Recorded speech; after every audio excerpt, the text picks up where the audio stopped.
Welcome babies name word. अस्सलाम वालेकुम। आइए जानते हैं मुस्लिम गर्ल्स के इस्लामी और जदीद नाम।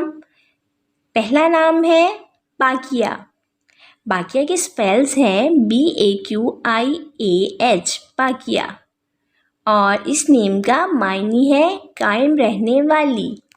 बाकिया। हमारा नेक्स्ट नेम है बीना।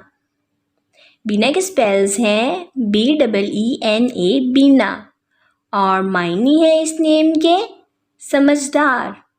बीना।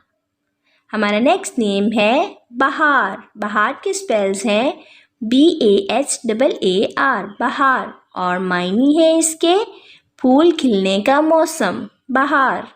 हमारा नेक्स्ट नेम है बाज़खा।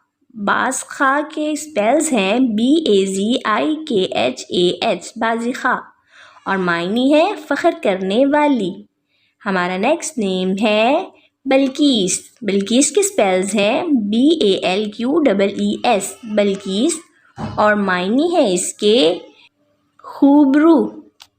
बल्कीस। हमारा नेक्स्ट नेम है बाज़िला। बाज़िला के स्पेल्स हैं BAZILA बाज़िला, और मायने है इसके सखी। बाज़िला। हमारा नेक्स्ट नेम है बुरान। बुरान के स्पेल्स हैं BORAAN बुरान, और मायने है इसके हसीन औरत। बुरान। हमारा नेक्स्ट नेम है बरीना। बरीना के स्पेल्स हैं BAREENA बरीना, और मायने है इसके शहज़ादी। आप भी अपने नाम का मायने जानने के लिए कमेंट्स में अपना नाम लिखें और मायने जानिए। And please subscribe my channel, like the video. Okay dears, फिर मिलेंगे न्यू नेम न्यू वीडियो के साथ। अपना ख्याल रखिएगा, दुआओं में याद रखिएगा। अल्लाह हाफिज़।